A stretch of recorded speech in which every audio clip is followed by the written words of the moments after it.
कहते हैं ना, घर का खाना सिर्फ पेट नहीं भरता, दिल भी भर देता है। और जब बात आती है मेहमानों की, तो हर कोई चाहता है कि कुछ ऐसा सर्व किया जाए जो फर्स्ट बाइट खाने से पहले ही चेहरे पर स्माइल आ जाए।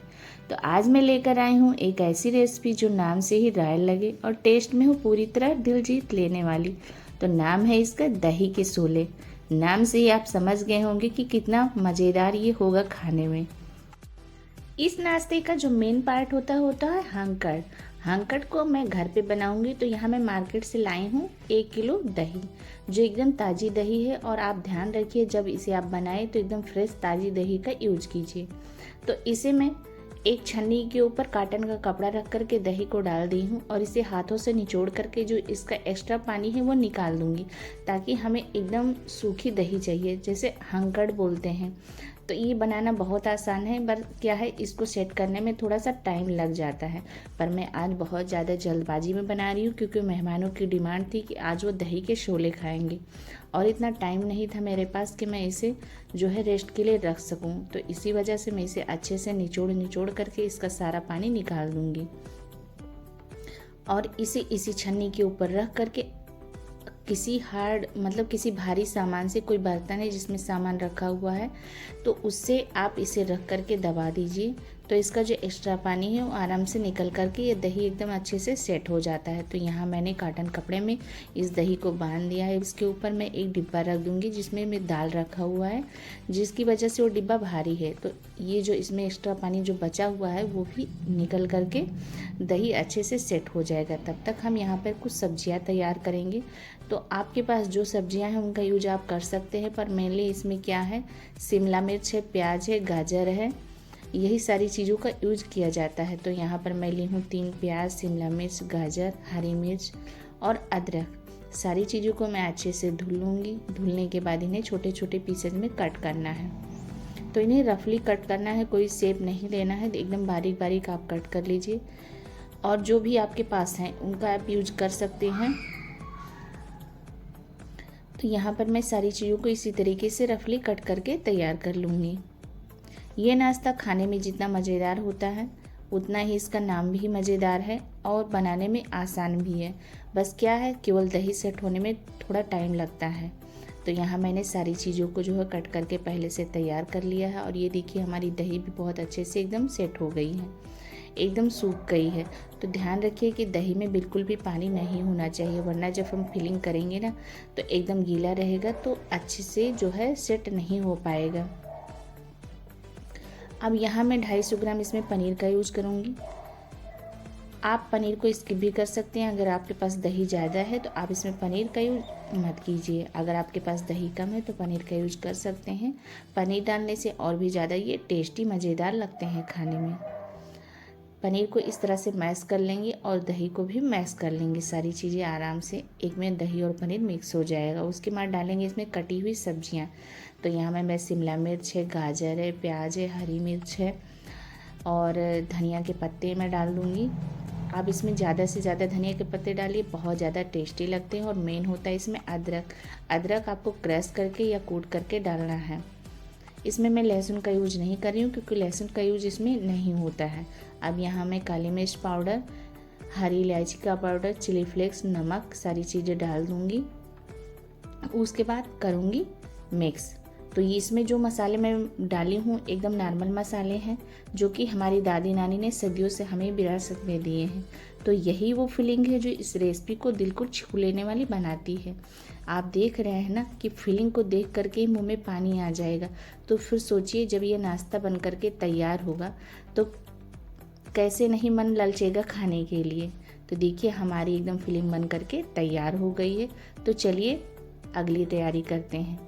तो इस दही को शोले के बनाने के लिए यहाँ पर मैं ब्रेड का यूज़ कर रही हूँ।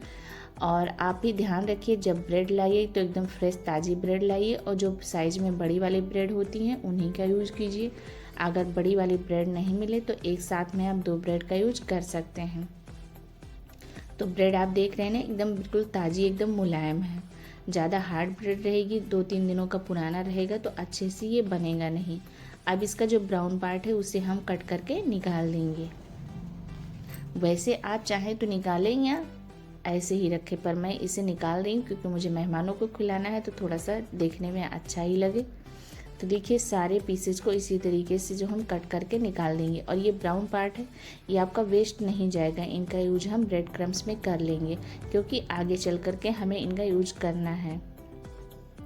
अगर आप नहीं निकालेंगे तो आपको फिर से ब्रेड को ही पीस करके ब्रेड क्रम्स बनाने पड़ेंगे। तो देखिए सारे ब्रेड मैंने इस तरह से कट कर लिए हैं। अब यहाँ लूँगी मैं हाथों में पानी लगा करके इस तरह से ब्रेड को थोड़ा सा सॉफ्ट बना लूँगी। तो अब बारी आती है फिलिंग को लपेटने की। तो ये काम थोड़ा वैसा ही है जैसे बच्चे को ब्लैंकेट में लपेटते हैं, लेकिन यहाँ हम बच्चे को नहीं, स्वाद को लपेट रहे हैं।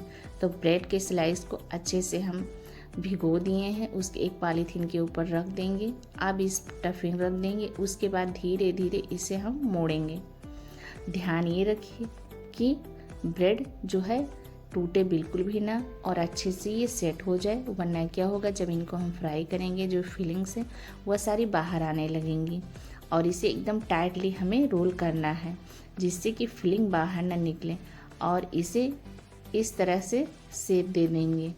आप चाहें तो बॉल भी बना सकते हैं, पर क्या है ना दही के सोले का नाम जो है तो इसी तरीके से रहता है, तो मैं वही शेप देने की कोशिश कर रही हूँ। पर क्या है ना अभी प्रैक्टिस नहीं है, जैसे एक दो बना लेंगे ना उसके बाद अच्छे से प्रैक्टिस हो जाएगी तो बहुत अच्छे से शेप बन करके आ जाएगा। तो अच्छे से इसे हम सेट करके उसके बाद ब्रेड क्रम्स में कोट करके रख दिए हैं।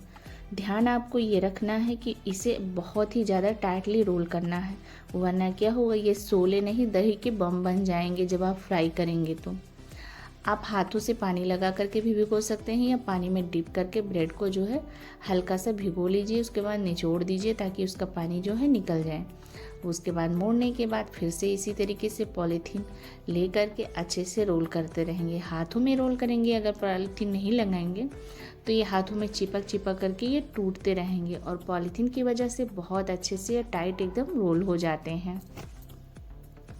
तो देखिए कितनी आसानी से हमारे दही के सोले बन करके तैयार हो रहे हैं।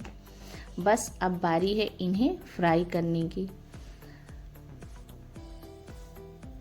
तो सारे इसी तरीके से बना करके रख लेंगे। आप चाहें तो उन्हें 2-4 दिन बाद भी फ्राई करके खा सकते हैं। एक बार इस तरह से बना करके सेट कर लीजिए, किसी डिब्बे में रख करके फ्रीज़र में रख दीजिए। उसके बाद जब आपका खाने का मन हो गर्मा गर्म तल लीजिए।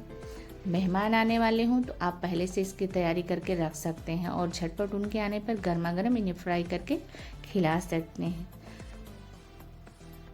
तो अब हमें इन्हें तेल में फ्राई करना है, तो इसके लिए तेल हमें थोड़ा सा कढ़ाई में ज़्यादा ही रखना पड़ेगा कि ये जो साइज़ में थोड़े बड़े होते हैं।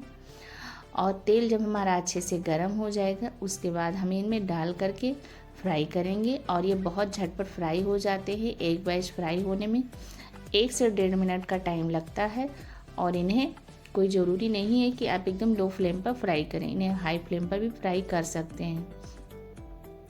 लो फ्लेम पर फ्राई करेंगे तो ये तेल को ज़्यादा सोख लेंगे।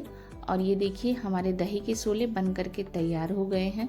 कितना प्यारा कलर आया है, आप देख ही सकते हैं, बिल्कुल भी टाइम नहीं लगा है और एक भी फटे नहीं हैं, ना ही फिलिंग बाहर आई है। सारे जो नाश्ते हैं बहुत अच्छे से फ्राई होकर के तैयार हो रहे हैं। तो ये लीजिए तैयार है हमारा गर्मा गर्म दही के सोले, जो कि बाहर से एकदम क्रिस्पी हैं और अंदर से एकदम क्रीमी, और हर बाइट में छुपा है प्यार और अपनापन। कभी भी बनाएं, चाहे टी टाइम हो या फैमिली गेट टुगेदर, यकीन मानिए ये डिश दिल को छू लेगी, क्योंकि आखिर में खाने का असली जो मज़ा है वो सिर्फ मसालों से नहीं बल्कि प्यार से जुड़ा होता है। और ये नाश्ता जो है एकदम प्यार से बन करके तैयार होता है। जितने प्यार से आप इसे बनाएंगे, सभी को खिलाएंगे, उतना ज़्यादा इसमें स्वाद निकल करके आएगा।